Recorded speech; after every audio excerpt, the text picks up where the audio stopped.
everyone, and you are watching Movie Couple Live. Welcome. Happy Wednesday. I'm Wendy. I'm Dustin. And welcome to our live stream where we talk about the latest in movie news and pop culture. And today, what we're talking about, yay, Muppet Dance. What we're talking about today is that Mandalorian Season 2 trailer. Possibly a new release date for Black Widow. And Lovecraft Country star Jonathan Majors is joining the MCU. All this and more coming up. But first of all, hello, everybody. Thank you for being here. Welcome, welcome, welcome. Hope you guys are all having a really, really great day. Wow, that's like a thick banner. She's thick. Hope you guys are all doing well. Hope you guys had a really, really good weekend and the beginning of the week, I guess, seeing that it is Wednesday. Hello to our movie bunch who is watching us live, and also hello to everybody who's watching after live. We're a little bit like, I don't know what's up with the frame rates, like funky. I know it's a little choppier than normal. Really Normally funky. we have better quality than this, but we've also been having problems with our internet. Even though we went out and bought a very nice, big, expensive router because we thought that was the problem, found out that that's not quite it. So we're going to have to do some digging and on our internet connection and be like, what the hell? Yeah, I don't know. It's just like Dustin said, like we spent all this money on a new, more powerful modem, which was working for a little while, and then I guess.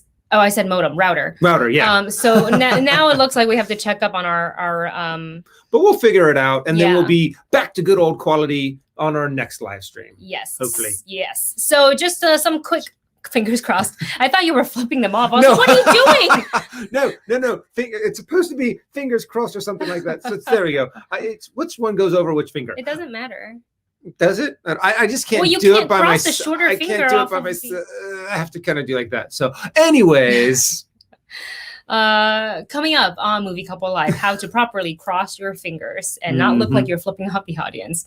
Sorry, you guys. Okay, so to kind of get us started on the thing announcements, I didn't actually type any announcements into our show notes, but we did film the trailer reaction for Love and Monsters, so that will go up after the stream has gone up. And if you haven't subscribed to the channel yet, go ahead and subscribe so you don't miss any new videos. We're doing spoiler reviews for Lovecraft Country, which has been such a fascinating, incredible show that gives you a lot of anxiety while you watch it. Yes, that show, oh my gosh, throughout the entire time you're just like, you feel the tension right in your chest. And we're still trying to figure out if it's okay for us to go and see Tenet at the drive-in. Not that it's unavailable, but it's just that the fire on the West Coast, we're pretty close to one of them, how the smoke could possibly affect the viewing experience. Yeah, I kind of don't want to be stuck in my car where we're constantly like getting that circulation. Even if you do like the circulation inside the car, I'm still afraid that, a little bit's going to get in. It's just going to be an uncomfortable experience while we go out. So we're trying to see if we can somehow work around that, but I am dying to go out and see Tenet. Me too. I'm going to lower our thing just a little bit. Okay. Because there's all that headroom and we don't need it. Okay. Much better. Okay. So, another thing I did hear about the Tenet drive-in, like the sound quality, because you know how when we watched New Mutants, the sound was real good. Like we could turn it up as loud as we wanted to. Yeah.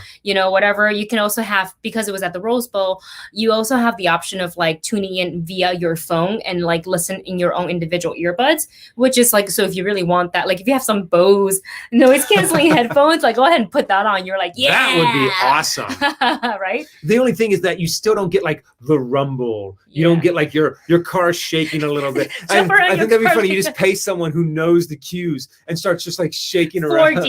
4DX. But I did hear that the sound for Tenet at a drive-in, like you miss a lot of like the dialogue, and that's not a movie where you want that to happen. No. You need to be able to obtain all the information. It's going to be like Inception. Like, what I missed? I blinked. What happened? So yeah. I like the comments where people are like, oh, okay. MK Songbird says the audio mix of Tenet is just bad. Really? Oh, MK, I'm so did you sad to hear remind about me? that. Yeah, I know. Because I was so excited to hear some of the cool new innovations that he was going to make with sound, you know, because it sounded like it was going to be working in reverse. And when I was listening to the audio on the trailer, I was so excited because I was like, this could lead to some really cool possibilities. Yes. But if it kind of comes out kind of like, what is it, like A-Team? Yeah. Where you could barely understand what they were saying because of all the background noise. I never saw that. You never saw A-Team? It was the new one, right? The newer one with Bradley Cooper in it. Yeah. Yeah, I don't think I saw it. It was a good movie. It's just the fact that I couldn't understand what was going on, and I think it was I couldn't understand the dialogue very well. It was like they turned down the volume on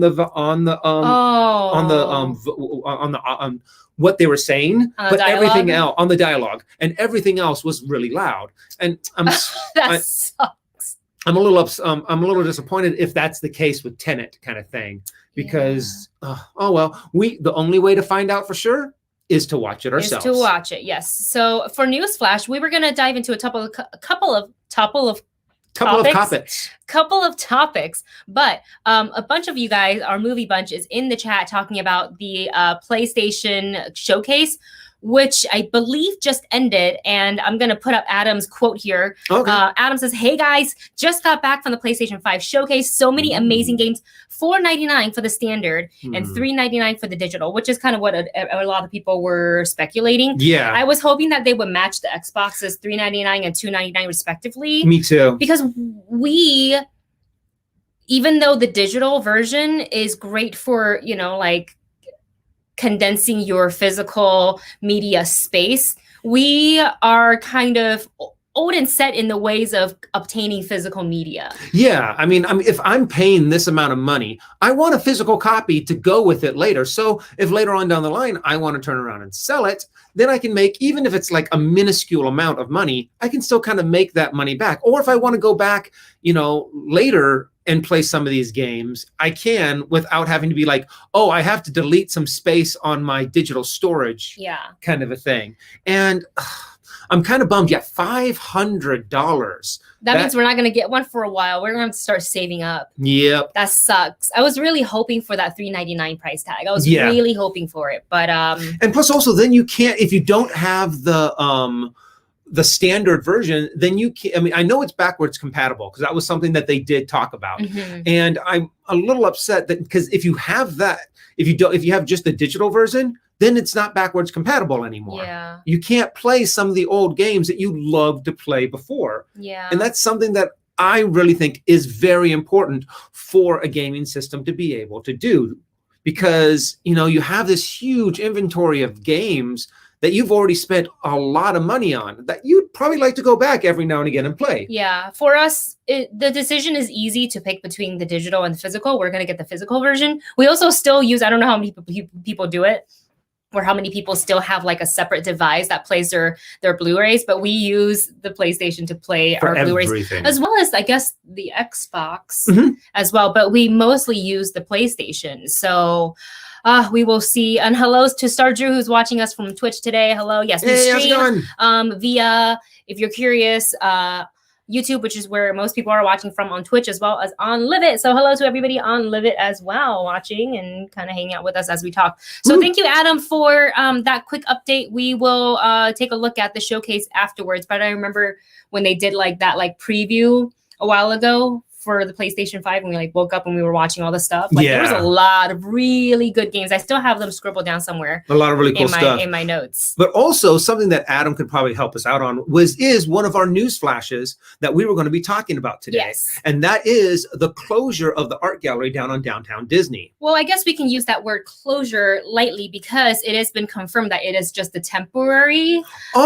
Which is great. So basically, if you are if you've been to downtown Disney here on the West Coast before, they have a Disney gallery that is called the Wonderground Gallery, and it features all these amazing arts. They have some merchandise as well from independent artists that sketch Disney stuff. And actually, Dustin, if you wouldn't mind grabbing, it's to the left of Pikachu. Left of Pikachu. There's a lot of a whole bunch of them.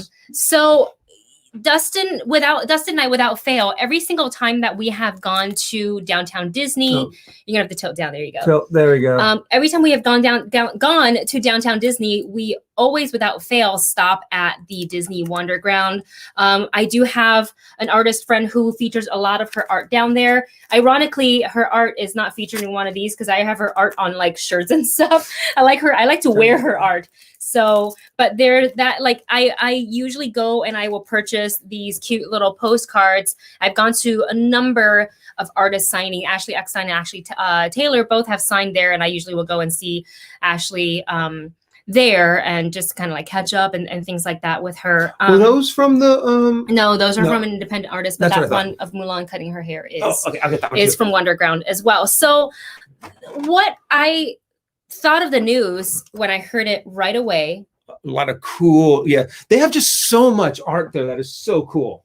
So basically what they did with the Wonderground is they actually overnight, they made the switch and they turned the gallery into a Star Wars themed shop where people can go and purchase Galaxy Edge merchandise, because apparently things that are exclusive to the Galaxy's Edge can't be sold just at any like retailer, not even, I guess, in the world of Disney. Which is kind of weird. You think it's their property, it's their stuff. Do it. Disney's like, this is our stuff. We're going to do what we want. Why don't they just section out a part in that giant space that is the world of Disney and make that Star Wars themed? Yeah. And then you can do that there. So that was really interesting.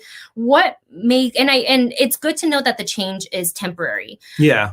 But what upsets me is that I feel like during the pandemic, all just independent art and freelance artists everywhere are just getting the crap end of the deal. You know, there's no Comic-Con for them to go to Artist Alley to sell their art. And even if they do promote their art via like digital during the time of any convention, it's not the same as when people walk through the Artist Alley and you impulse buy. Like I have so much art still sitting in a corner on the floor and not framed from various cons because I'm just like, ooh, that one. And I love supporting independent artists. Yes. I think it's so important. Because, I mean, they just put their blood, sweat, and tears into their art. And it's so hard for them to sometimes just to be able to share it, just to be able to get, to be able to make some money off of it. Yes. Be able to make a living off of your art is just a godsend sometimes. Yeah. And it's such hard work. And now the fact that, you know, they've lost so many outlets to being able to share their art, to sell their art is, it sucks. Yeah. I mean, it really is just kind of such a hard punch in the gut. Yeah. So with that said, I'm going to go ahead and shout out a couple of the artists. I really enjoy some of the art you saw in the little postcard is by them. My friend Ashley Taylor, who has done, I have so much of her art. In fact, when you can reach right over and grab some. This is from This is from Ashley Eckstein's book, It's Your Universe. But Ashley Taylor, there's two Ashley, so it's kind of hard. But Ashley Taylor actually did a lot of the art, actually all of the art for the book. So like, for example, she did this Ahsoka art. She did this Mulan art. And she also did this really cool like Disney princess emblem crest sort of a deal. So that's just a kind of a glimpse into kind of some of her art. Jared Maruyama is another artist that I really enjoy. It's funny because I start collecting like so sometimes I don't look at the artist. Sometimes I just say, this one speaks to me, and I grab the little postcard because that's what I can afford. And then you become a big fan of the artist. And then I realize that you have the same style all over. So Jared is another one, and Anne Shen is another one that I, for some reason, always just constantly like grabbing. So with that said, from a business standpoint, I guess I can understand where Disney comes from and needing to make the switch. Because if you think about it, and not to downplay any sort of the artist's work, because I am pretty just upset that they just axed it all together, as opposed to finding some sort of a solution where you can display both somehow, right? Like, or maybe move the art of the Wonder Gallery into the world of Disney, so the artists aren't completely without any sort of place to display and sell their art. But from a business standpoint and a money-making standpoint, I feel like people are more likely to go and line up for like Galaxy Edge specific items. And I mean, there's a photo actually that I have of what the Wonderground now looks like. Oh. So yeah, you can see that they stripped everything. They hung some fabric over the things that they probably can't take off the wall to keep it very still kind of an immersive sort of a look. And you know, they sell the costumes, they sell Rey's outfit, kind of. They sell the plushies. I'm pretty sure they have like the creatures. I do see bits of like, it looks like art hanging in the back, some of the droids. I'm not sure if they will be selling like Legends lightsabers and such. I'm not really like the sure. Undars. Yeah, like I'm not Undars. I'm not really sure about that. And Adam kind of gave us here we go. Adam says, as far as I'm aware, Wonderground will come back once Disneyland reopens, but also numbers talk, which is what we were just talking about. So you never really know. I'm happy guests in the West Coast are able to get Galaxy's Edge merch. So there you have it. And I would say, you know, like for the people who really want to get their Galaxy's Edge merch, this is your chance. Go and get it. But I would also like to encourage everybody, once Disneyland reopens and the Wonderground is back to its original state, go and support the artists. Even if you're buying just a little postcard, just look at some of their art. You know, it's really, really fantastic. Give them some love and Give support. them some love and support. We have a super chat from Chris Mendez. Thank you very much for today's Chris's Choice. You guys, what are some of your favorite underrated Disney movies? Mine are animated, Oliver and Company, and live action Saving Mr. Banks. Still haven't watched it. I know it's something. I know. We gotta do that.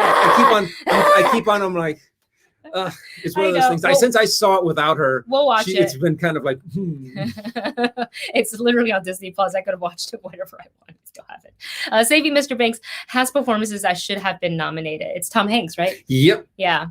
I mean, and a lot of other stars, but I don't want to ruin it because I want you to see it. Okay. Because Saving Mr. Banks is Benning in it too. Maybe that's another movie. Oh, she is. Okay.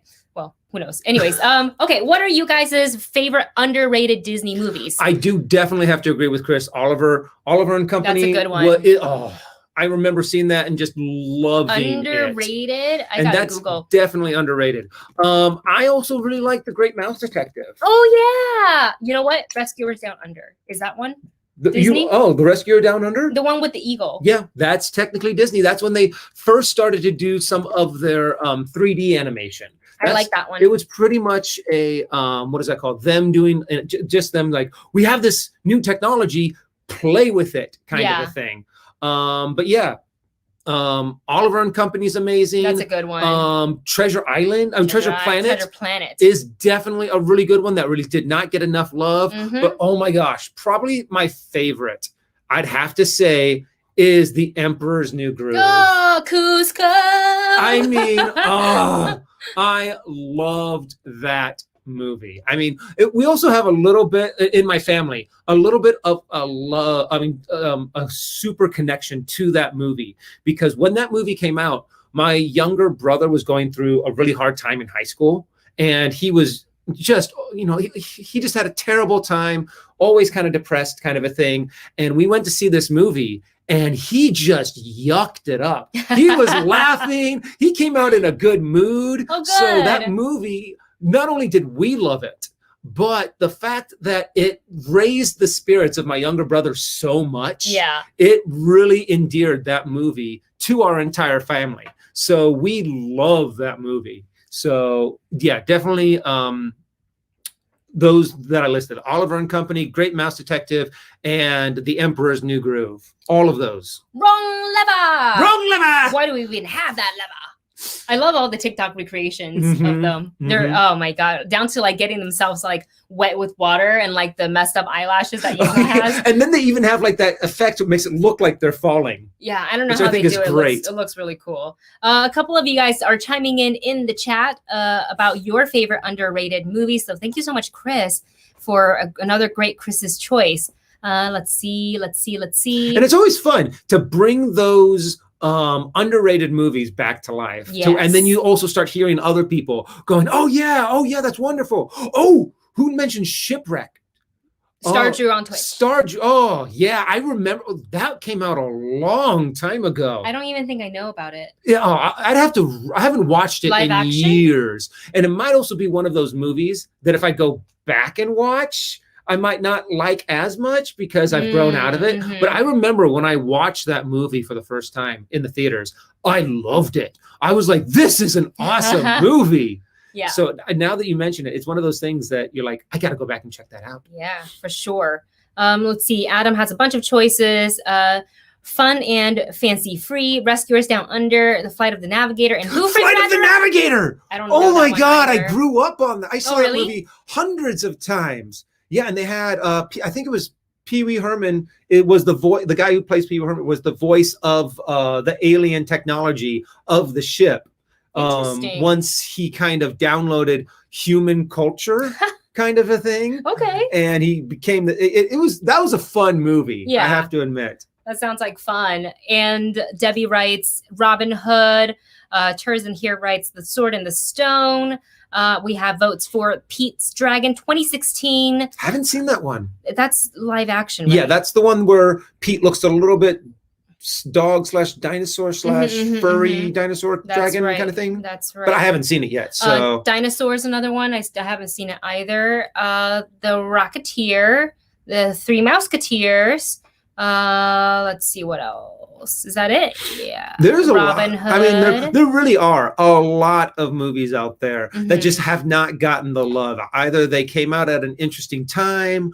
I still think Black Cauldron was a good movie. Yeah. That, I mean, the Black Cauldron has gotten, when it first came out, got so much hate. Yeah. And it was blamed for the fall of Disney animation kind of a thing. Yeah. So... Ooh, okay. Another super chat from Chris with really great information, since we were just talking about Disney Wonderground and how that's kind of been transformed into a Galaxy's Edge merchandising trading post sort of a store. Chris says, I went to the Star Wars store today. Everything at Doc Ondar's is available there. So there you go. Oh, the Ahsoka lightsabers. You could probably go. You can probably go and get those. I need them. I need them. Hazmat suit adventure go. Oh my God. I feel like I'm going to take like 4 showers after we come back home. They should have put it where the void was, since it's now empty. Yes. Oh, yeah, that's right. Why don't they? Is it because they have to actually pay for the space because it's like a leased, like Disney, they call it Downtown Disney, but you have to still pay for it. So even if you're a Disney. Maybe. I don't know how that works, but that's a great idea. But also the void is probably not the ideal storefront, because that is set up kind of. But they broke it down. It's gone. The whole, I know, even if it's empty, it's less of a storefront, kind of like where you can look through the window and see everything. And it's more of everything is blocked in, hidden. That's what they should do. Have to go into it. That's what they should do for the trading post, because it'll kind of like increase that like, oh, Shrouded in Mystery exclusive feel. So people would actually be like, you know, I mean, I'm not encouraging people to gather at all, but I'm saying is like, if you want to, you put a couple of little things in the window where it is displayed, and it's kind of like more this way, and it's all like dark and mysterious. You're like, well, I want to go, because Doc Ondar's is kind of like that, because when those doors open, you have to go this way because there's a giant wall that you can't look into the store. No, that's true. So that I really like that idea. Yeah, I guess you could have made it. Oh, and also the way it's set up is that they have that lobby area, and then they have, no, I don't think the setup would have, the way that the void is built, the space inside is a good structure for a storefront like that, because you have like that little lobby area, and then you have 2 little side doors that you go into. It's a little bit more maze-like. I guess they could have taken down the walls. Yeah, we don't really know, like, once everything comes out of it, what it really does look like. But while we were in there, when they had their full setup, it does feel kind of maze-like. So that is something else. Who knows what it looks like now? Just kind of crossed my mind too. That I am bummed that there's void. It was so fun. I mean, I think it would be so cool. But you don't want to touch all no. That is like the no kind of thing during a pandemic. It's like, that is one of the things that is just like, no, I'll wait like a year after everything's all cleaned up. You're like, give me the bottle or give me those disinfectant wipes. I'll do it, just because like I'm anal retentive and I want to do it all. What a great discussion, you guys. When it comes to Disney merch and Disney talk, we love it. It's always a fun topic to get into. Yeah, we love it so much and we miss it. And we're gonna go ahead with that said, move on, because we're already at halfway point for the show. We're gonna move on to our next news flash, and this is fun. So HBO orders a pirate comedy series with Taika Waititi. Taika Waititi to direct. So here is what, according to Variety, so HBO Max has been giving a series order to the period comedy, and the comedy is called Our Flag Means Death, and it is a pirate comedy that we said. And this show is loosely based on the true adventures of, I'm going to butcher this person's name, Stead Bonnet or Steady Bonnet? Steady, sure. Steady Bonnet. Something like that. I know for sure I'm saying it wrong, and I apologize.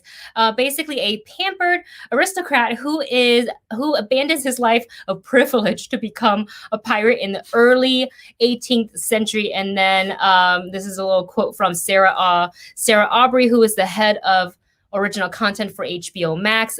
Quote, "A series concept like this jumps off the page and you can instantly envision every moment. David and Taika's unique take on Bonnet's rollicking misadventures, keyword, on the high seas are sure to thrill and delight audiences everywhere." And this sounds like it's something that, like, with Taika directing it, it's going to be so much fun because we see what he's done with kind of satire comedy sort of a deal.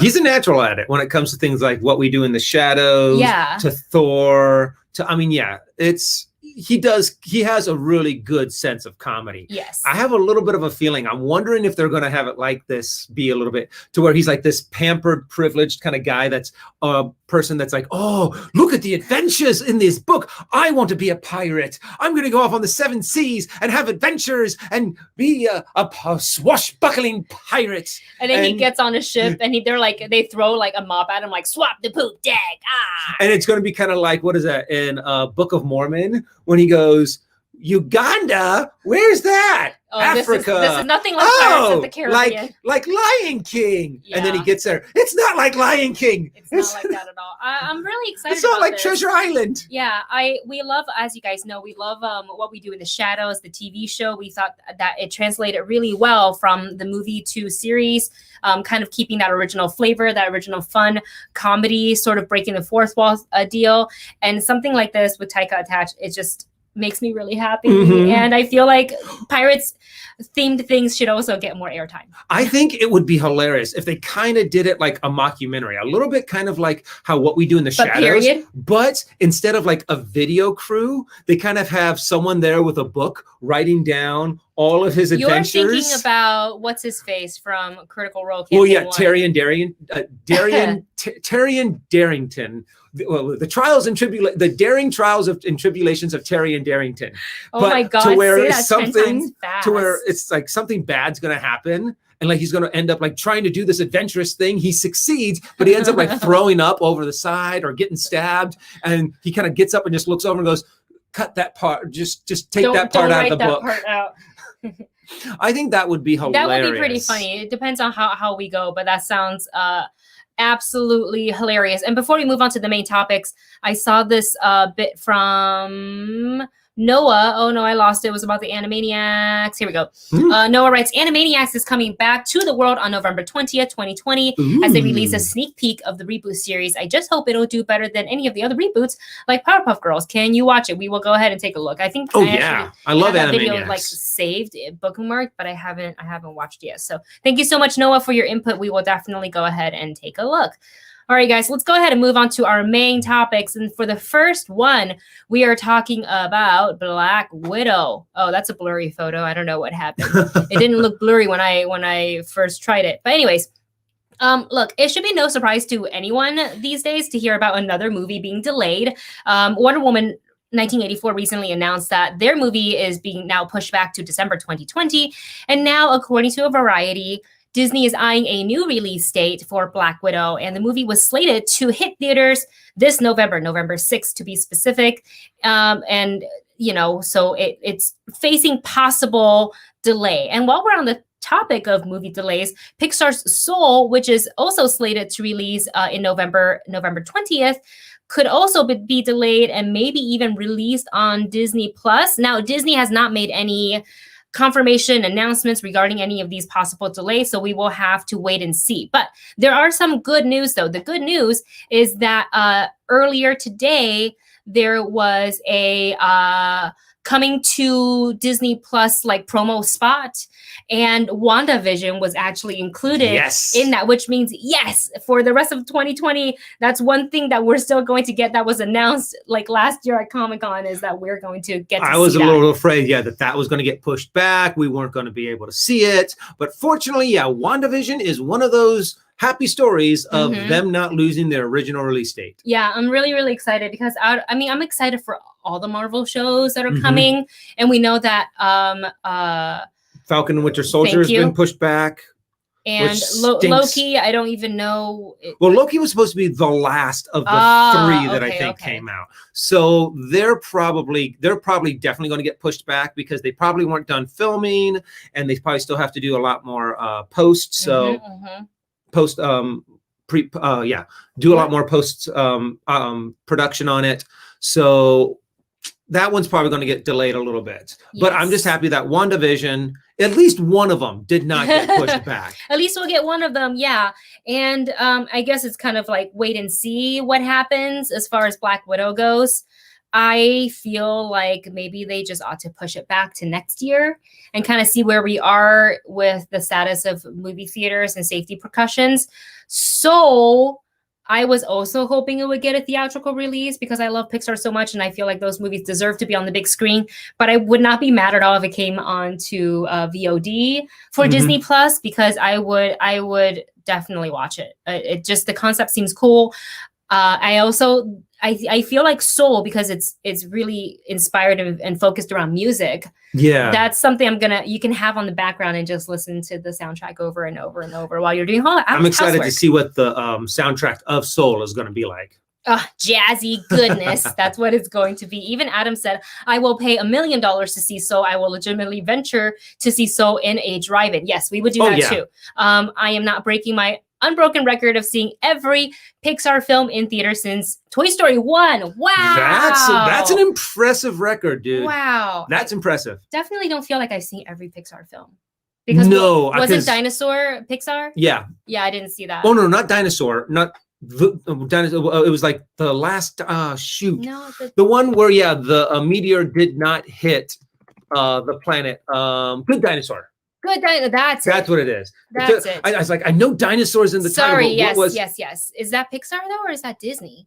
The original Dinosaur was just Disney. So the Good Dinosaur. The Good Dinosaur is Pixar. Is Pixar?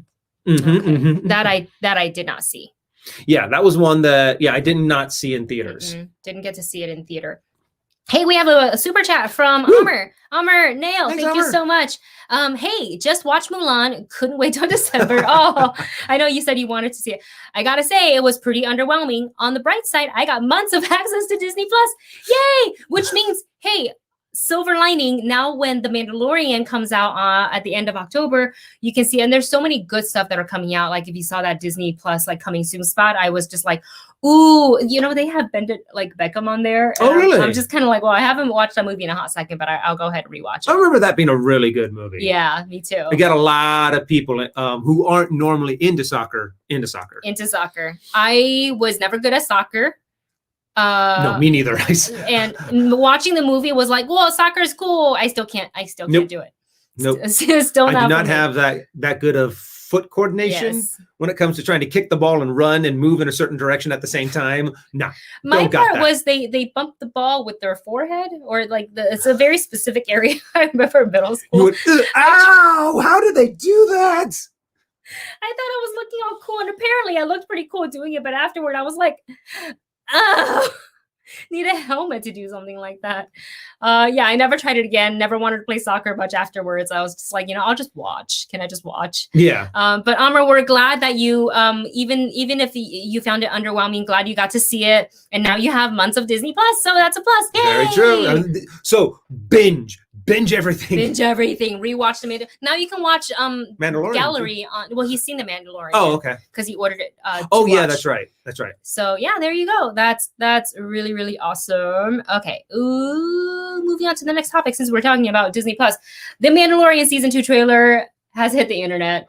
There's been new Baby Yoda memes, which I'm so happy about. There's a lot of it's a really, it didn't give us too much. It gave us a lot of, well, it revealed that the child is he, because Mondo said, wherever he goes, I'll go. Very true. Assuming that he is talking about the child. Maybe he's not. Maybe well, he's not. He must have given him a bath at one point or another, because that's going to be a really stinky kid after a while, because little baby Yoda is, if he goes everywhere Mondo goes, that means he's going to be getting into some dirty situations to where there's explosions.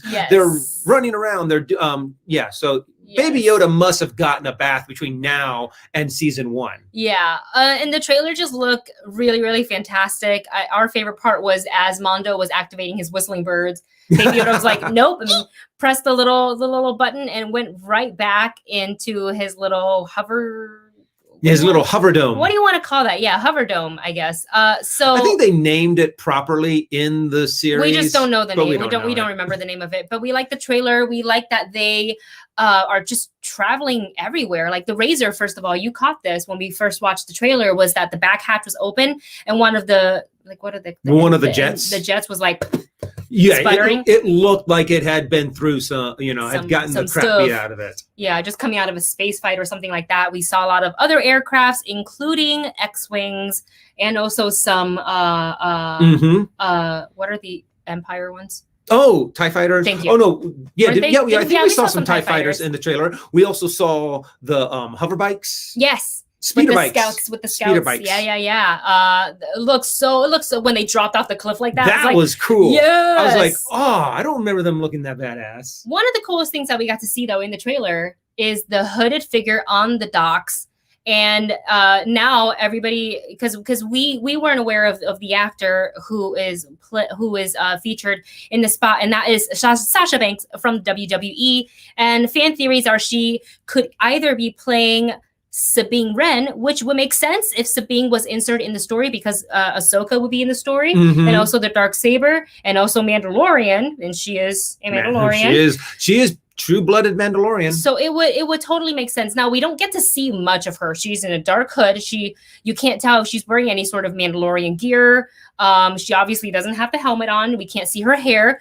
Sasha Banks is known for her very colorful hair. It doesn't automatically mean that she's going to play Sabine just because she rocks awesome hair when in her everyday WWE life, but I can understand where the theories come from of whether or not she would be playing Sabine. There's also another theory that she could be playing a character named Verla, who is a force-sensitive human female who was an acolyte of Jedi Padawan Farron Barr during the early reign of the Galactic Empire. So I kind of like that because they inserted her during, I think it was around the when the armorer was saying something about Jedi and the sorcery and things like that, and saying that you want me, and then Mondo was like, but you want me to travel across the galaxy to find a group of enemy sorcerers. This is the way. Yes, this is the way. So very curious to see who she will be revealed to play. I looked on IMDb. I know IMDb is not always accurate, but she is credited. She just doesn't have a role next to her name. So we will see. And then Debbie also said hover carriage is I guess the correct name of the little vehicle that Baby hover Yoda, carriage. yeah, Baby Yoda is in. So some of the things that I am kind of glad we didn't get to see was actually Ahsoka's face. Yeah, I am not ready. Wait until like mid-October. It's probably going to be in their last trailer. Quick flash. Yeah, to where it's going to be a quick flash. Sorry. And just like a ton of people try to screen cap that one specific, when they finally show her. I was hoping to see maybe a flash of her lightsaber lighting up, a flash of her head tails, or maybe even the dark saber. And we didn't really get that. And that's okay because this is literally the first trailer. I'm just so happy that they even released the trailer to kind of get us excited about it. So yeah, and we've been teased about a trailer for a while. So we've been like, is it supposed to come out now? Is it supposed to come out now? It's coming out now. No, it's not. No, it's not. And and now it is, and we're super excited. We can't wait for the Mandalorian season 2 to hit Disney Plus. Let's see what some of you guys are saying in the chat. as far as the trailer goes. I just see that a lot of you guys enjoy the trailer. Jack says, I wanted to see a tease of Ahsoka. Yeah. Honestly, though, I think it's one of those things that you have to start off small. Yeah. This is very much the first trailer. Yep. It is a teaser. Yep. So just kind of show what is the main storyline or like the overarching storyline. And it's trying to find the child's species. Yes. Who else? And yeah, where does it come from? Find where it belongs and leave it with them. So Mando can kind of go on with his life. Yes. So, and that's going to be the overarching story, which is good because that means it travels all over the place. It looked like they were going to go to Tatooine. It looked, I mean, the planet that they were on for a little bit really did look like Tatooine. And also Torres in here in the chat is saying snow planet Hoth. I hope so. It's possible. Of course, we have found out that there are a lot of desert planets. There's a lot of snow planets. You know, we know that Jakku looks a lot like Tatooine. Why does everybody want to go back to Jakku? Mm-hmm. When they first showed it, we were like, "Oh, are they going to be on Tatooine?" And then they're like, "No, it's not Tatooine. It's Jakku." And you're like, "Aw." Yeah. But yeah, it could hopefully. I would love it if they go back and do some of that, a little bit more, a little bit of fan service kind of a thing. Maybe if they go back to the old Rebel base that's on Hoth. I think would be really fun. Oh, that'd be fun. Yeah. Or I just want the line, Boba Fett. Boba Fett where? So I want somebody, maybe they're at a bar and you show just a quick like of the bottom of his cape and boot walking by and then somebody go, Boba Fett where? That makes me so happy. That would be hilarious if you see like Boba Fett enter the bar and everyone kind of scatters and he goes, and the person that Boba Fett's hunting goes, Boba Fett where? And then he gets right shot. Behind him. He's right behind me, isn't he? And then he just bounty hunts his oh my god, grabs his bounty and leaves. Yeah, that'll be fun. Well, we can't wait. As you guys can tell, we are super excited, and it looks like from the chat you guys are super excited as well. Oh, Adam says, by the way, this trailer automatically debunks that theory of them saying they want to they want to reshoot the season. Remember, kids, trust sources connected with the work. Thank you for my TED Talk. Nice, Adam. Thank you very much. And on to our final topic for today's. Hey, Jonathan Major is headed to the MCU. This is such exciting news, and all of the photos that I have today is not working out because they all worked when I tested it and now they don't. But hey, due to the report from, I believe it was Deadline, the star of Lovecraft Country, Jonathan Major, has been tapped to play a lead role in the next installment of Ant-Man. And while the studio has not commented, sources did say Jonathan Majors is likely to play Kang the Conqueror. Which sounds super cool. Super cool. And of course, he looks like Peyton Reed will return to direct the film. And you guys know that he directed, I believe, the first two Ant-Man. Mm-hmm. Yeah, did a great job with it. We really enjoyed it. Both Dustin and I are a huge fan of Lovecraft Country. Episode 5 spoiler review coming soon. And super excited for him to be a part of the MCU. What is your thought on him playing King the Conqueror? I love possibly playing King the Conqueror. If he's playing King the Conqueror, I think this is going to be great because if I'm not mistaken, there's many different versions of King the Conqueror throughout all of the years. But the one that I kind of remember is the fact that he has completely taken over the world thousands of years in the future. Mm-hmm. And with something that happened in the past that the Avengers did. Yeah. His future starts getting messed up and he ends up losing his wife. And then he's like, oh, go back and fine, I'll just take over the world and solve the problem and we're all going to be good. And of course, Avengers are like, we're not going to let you do that. But it fits in perfectly with the Infinity Stones. After destroying the Infinity Stones, after doing what they did to the timeline, it would make sense that would have repercussions on what the future is. Mm-hmm. And that future is Kang. Yeah. So he comes back and he's trying to fix it because if I'm not mistaken, it's kind of also like a Mr. Freeze kind of scenario to where he was able to pause time or put his wife into a some kind of containment okay. force field Okay. before she completely blinked out of existence. Wow. So he needs to fix the timeline in order to save her. in order to save her. And to put him into Ant-Man, I think is a great little way to kind of introduce his character. Insert it, yeah. Maybe he gets captured, and then during the next Avengers movie, then they bring him out as the big baddie. Yeah. Kind of a thing. So I'm excited because it just now makes the MCU larger. Super we expansive. Get more of a story.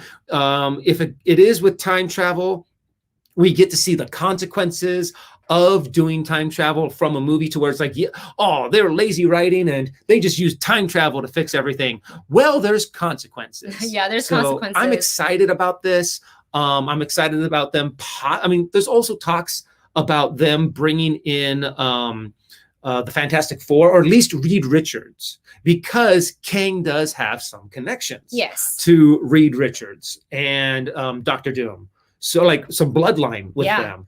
And I'm just, any way that you can get more characters, more Marvel universe in on this, I'm happy. Yeah, and there is also a really cool article on the Hollywood Reporter, and they talk about like just, kind of expanding more about Kang being a part of the MCU. And there's, due to multiple persona of Kang pulled from different timelines, so it's possible that Jonathan Major could play multiple versions of one person. That's awesome. Which is like actor's dream. Really, like if you really want to like play with your craft and like kind of different personas, different motivations and things like that, that's going to be so fun. Obviously, time traveling is going to be a big deal. And also Kang's addition to the MCU could also stretch beyond the Avengers. And like Dustin said, Fantastic Four. So Kang has close ties to Doctor Doom, to Reed Richards. I'm just reading this off of the Hollywood Reporter website. And it's possible that he's related to both characters. And his alias is Nathaniel Richards. So that's the name of Reed Richards' father, who is also a time traveler. So there's like a lot of good, like juicy details that is like, you can just really have so much fun, I feel like, with this. Yeah. I think this is a great addition too. And then you can now get some of those same, you can start playing a lot more with your timeline, then bringing in more of like an alternate universe kind of thing going on. And I'm just excited to start to hear major expansions to the MCU. And also a great shout out from Adam here. Plus, for all you X-Men fans, Kang is essentially the creator of Apocalypse. I did not know that. That I did not know. So I'll put that up there for you guys to take a look. So that is going to be really, really interesting. We're going to reboot the entire X-Men franchise, aren't we? Well, and plus it makes sense that is where they want to go. I'm assuming that they have those end goals. We need to introduce the Fantastic Four. How do we introduce the Fantastic Four in a way that fits into our timeline and also helps us direct us in the direction we want to go? Yeah. How do we get mutants in there? How do we get the X-Men formed? I'm excited to see what they do, because now they have so many more toys to play with. Yes. And speaking of toys, we have a super chat from David, who I thank you very much, David. Hey, I really enjoy your content. Well, thank you so much. I would love to see the Silver Surfer in the MCU. Yeah. I feel like really the Fantastic Four have not had the best movies. Yeah. And I would love to see it really just like a well flushed out, fun, good movie, and it's something that can move forward with the rest of the MCU. And I think something that you have to do with Fantastic Four and Silver Surfer is you first have to create that foundation that they are now starting to build new properties on. Is you kind of bring them in, like mention Ant-Man. Mention Reed Richards. Have Reed Richards, just the one character, already in Ant-Man. Then you can build on a Fantastic Four. You can also have the thing is though, with Silver Surfer, that usually means Galactus, because you really can't have one without the other. And Silver Surfer would have to come in in a Fantastic Four movie. When did we see Silver Surfer? The first Silver Surfer that we saw was in the second Fantastic Four movie. Still with Jessica Alba and yes. I don't remember that. That one didn't do good because is that why I didn't if I'm not mistaken, Galactus was a huge gelatinous cloud kind of a thing. In that movie? In that movie. And people were like, you better not do this. Don't turn Galactus into this. And the director was like, no, he's not. That's just that we're just teasing his entrance. And sure enough, that's what he was. Oh no. And people were pissed. I mean, there were many different things about that movie that fans got upset about. But yeah, that was one of them. Yeah. I mean, and to see to be able to pull off Galactus, that's gonna take some work. That's gonna take a couple films building up because he is just a huge threat. Yeah. And how do you deal with him properly? How do you introduce him properly? Yes. So it's going to be interesting. I believe Marvel is definitely up to the task of doing it. They have a plan. They have a plan. We may not see him for a while because we haven't even seen the Fantastic Four yet. No more God justice, please. Yep. When you said, what's the word I used? Gelatinous cloud. It just made me think of like the gelatinous cube from Dungeons and Dragons. Just and kind of, it's and kind onward. Well, and also during that time period of superhero movies, that was kind of what you did for your big bad guy. That's what they had for the big bad guy in Green Lantern.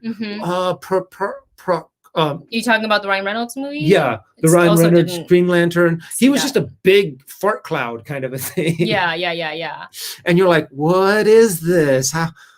But yeah, so I'm hoping that they do Galactus properly. Yeah. And, I have faith in the MCU. True, there have been some movies that you're like, not the greatest. Not the greatest, but it has never fallen into, oh my God, what have you done to my favorite superheroes? Yeah. There are just some that's kind of like, it was okay. Yeah.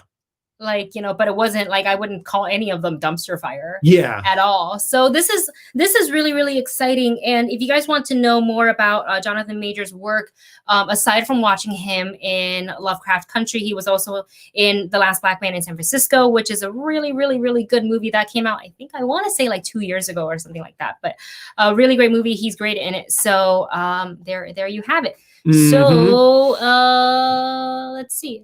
Just a quick quote from Adam. The Fantastic Four doesn't necessarily have a leader. They're a nuclear family like the Incredibles, strong heroes who stand equally. That is something very true. I mean, they've already kind of pulled off the Incredibles. I mean, yeah. They've already pulled off the Fantastic Four in the Incredibles. And everyone, it's just the fact that everyone kind of had different people had the same powers, except Mr. Incredible would be... Mr. Incredible was was Elastigirl. The Thing was Mr. Incredible. Mr.